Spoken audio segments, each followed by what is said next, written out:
Hello friend, my true channel में आप सभी का स्वागत है। दोस्तों, आज हम लोग एक न्यू रिक्वायरमेंट के बारे में बात करेंगे और इसमें बम्पर भर्ती आई हुई है, तो वीडियो बने रहेगा। और जो भी दोस्त अगर मेरे चैनल पर नया है तो चैनल को सब्सक्राइब कर ले, साथ में बेल आइकन दबा ले। ये आपके वीडियो बहुत ही इंपॉर्टेंट होने वाले हैं और जो भी दोस्त अगर बीटेक कर चुके हैं तो ये उनके लिए वैकेंसी है। तो चलिए वीडियो के माध्यम से देखते हैं, वीडियो को बिना स्किप किए जरूर देखिएगा।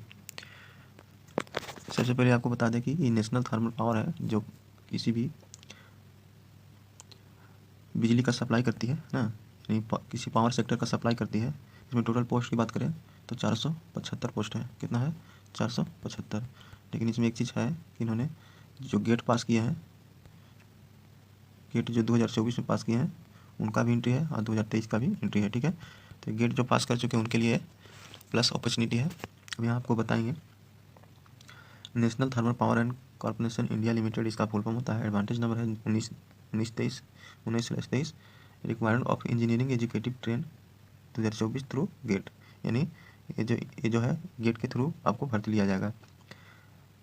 आप इसमें बात करें सीट के, तो इसमें आपको इलेक्ट्रिकल के 135 है, सिविल के 50 है, मैकेनिकल के 180 सीट है, इलेक्ट्रॉनिक्स के हैं 35 और माइनिंग के हैं 35। टोटल बात करें तो 475। ठीक है, अब इसमें देखते हैं एजुकेशन क्वालिफिकेशन क्या होना चाहिए। ठीक है, फुल टाइम बैचलर डिग्री जिसको बीई बोलते हैं। ठीक है, बीई बीटेक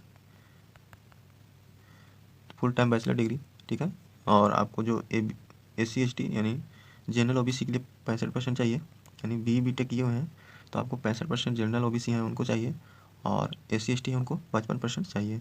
ठीक है, और गेट है जो 2024 में पास होना चाहिए। पहला है इलेक्ट्रिकल इंजीनियरिंग के लिए, तो इसमें अगर electrical and electronics, electrical instrumentation, power control, power system, high voltage, ठीक है, पावर इलेक्ट्रॉनिक्स, पावर इंजीनियरिंग, ये सभी से आप किए हैं तो इस फॉर्म को आप भर सकते हैं। मैकेनिकल में अगर मैकेनिकल से किए हैं, प्रोडक्शन से, इंडस्ट्रियल से, ठीक है, ऑटोमोबाइल इंजीनियरिंग से, पावर इंजीनियरिंग से, तो आप मैकेनिकल वाले ब्रांच में भर सकते हैं। आगे है इलेक्ट्रॉनिक्स इंजीनियरिंग, इसमें electronics, telecommunication, power electronics, power communication, electronics communication, ये सभी अगर ब्रांच में आप किए हुए हैं तो इसको भर सकते हैं। अगला है इंस्ट्रूमेंटेशन इंजीनियरिंग, तो इंस्ट्रूमेंटेशन इंजीनियरिंग या कम्युनिकेशन इंजीनियरिंग में किए हुए हैं तो इसको आप भर सकते हैं। अगला है सिविल इंजीनियरिंग, सिविल या कंस्ट्रक्शन इंजीनियरिंग अगर आप बीटेक किए हैं तो इसको फॉर्म को भर सकते हैं। अगला है माइनिंग इंजीनियरिंग में आप अगर माइनिंग से किए हुए हैं तो इस फॉर्म को भर सकते हैं। आप एज की बात करें तो आपका एज जो है 27 वर्ष होना चाहिए, और SC ST के लिए 5 साल और OBC के लिए 3 साल इसमें जोड़ लीजिएगा, यानी 27-3-30 साल का OBC EBC होंगे तो भरेंगे, साथ में 5 साल यानी 32 साल के SC ST वाले होंगे वो भरेंगे। ठीक है, अब इसमें इन्होंने बोला है कि किस किस में आपको गेट पास होना चाहिए, तो स्कोर कार्ड के साथ होना चाहिए। इलेक्ट्रिकल इंजीनियर में तो डबल ही, ठीक है, कोड दिया गया है, ये कोड से ही आपको फॉर्म भरा जाएगा। अब चलिए वैकेंसी को कैटेगरी वाइज डिवाइड करते हैं, कितने कितने कैटेगरी में पढ़ते हैं। इलेक्ट्रिकल की बात करें तो टोटल 135 सीट है, जिसमें से 85 जनरल का है, 12 EWS का है, 8 OBC का है और 22 SC का है, 8 ST का है। तो इसमें दो को सीट अच्छा है, 85 है जनरल का और SC का सबसे ज़्यादा सीट है। ठीक है, आगे है मैकेनिकल का, तो 180 सीट है, 96 जनरल का है, 13 EWS का है, 22 OBC का है, SC का 34 है और 15 है ST का। ठीक है, आगे है इलेक्ट्रॉनिक्स इंजीनियरिंग, टोटल 85 सीट है, जिसमें से 35 सीट जनरल का है, 8 सीट EWS का है, 27 को है OBC का और 15 को है SC का, इसमें ST का सीट नहीं है।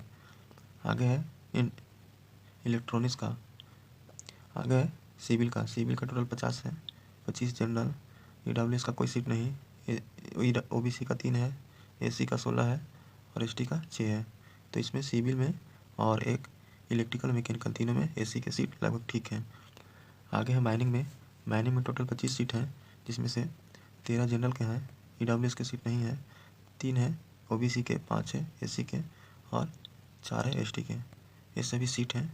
और आप जो पास किए हुए रहेंगे BTech, तो भारत सरकार से यानी यानी स्टेट सरकार से मान्यता प्राप्त होना चाहिए।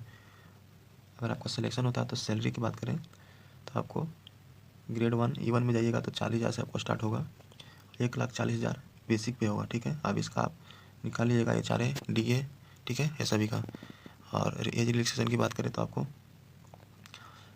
SC/ST सभी को मिलता है, OBC को मिलेगा, SC/ST को 5 साल के लिए और OBC के लिए 3 वर्ष के लिए एज रिलैक्सेशन मिलेगा।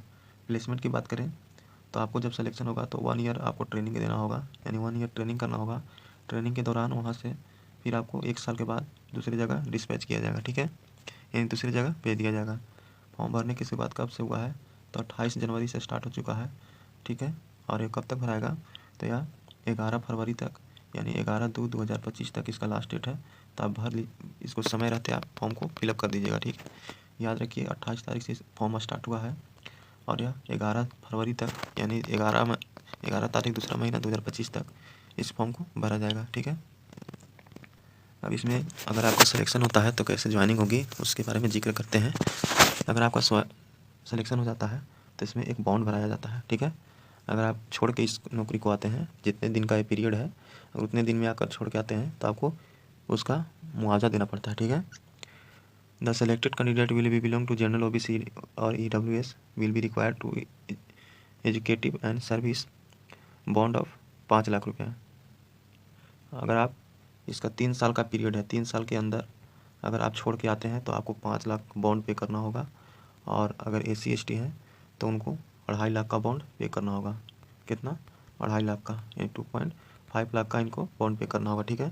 तो याद रखिएगा अगर सिलेक्शन हो जाता है तो ये जनरल OBC EWS के लिए 5 लाख का बॉन्ड भरवाया जाएगा। यह 3 साल का पीरियड है, 3 साल के अंदर अगर आप छोड़ते हैं जॉब तो आपको 5 लाख रुपये देने होंगे।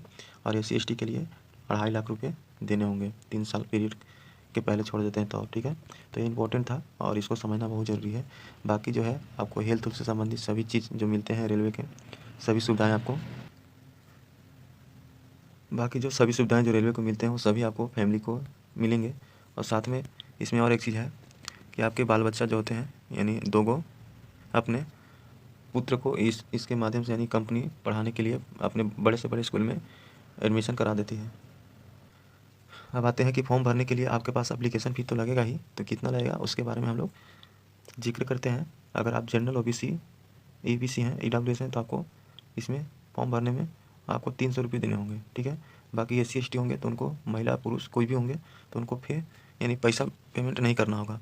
पैसा तो बैंक ड्राफ्ट के माध्यम से कर सकते हैं, ठीक है। और जितने भी आपको ये डॉक्यूमेंट बताएं फॉर्म भरते समय आपको लगेंगे उस सभी का स्कैन करके डालना है, ठीक है। मैट्रिक का सर्टिफिकेट हो गया, पैन आधार हो गया, scan photo original GATE score card हो गया जो गेट पास किए होंगे, इंजीनियरिंग का फाइनल सर्टिफिकेट हो गया और मार्कशीट भी हो गया, ठीक है। तो ये सभी डालना है और इसको अपलोड करना है, तभी आपको फॉर्म फाइनल सबमिट माना जाएगा। तो दोस्तों उम्मीद करते हैं कि सभी डाउट इसमें क्लियर होंगे। अगर वीडियो इन्फॉर्मेटिव लगे तो वीडियो को लाइक कर दीजिएगा और ज़्यादा से ज़्यादा शेयर कर दीजिएगा और साथ में दोस्तों के पास शेयर कर दीजिएगा, ठीक है दोस्तों। मिलते हैं नेक्स्ट वीडियो में, बहुत बहुत धन्यवाद।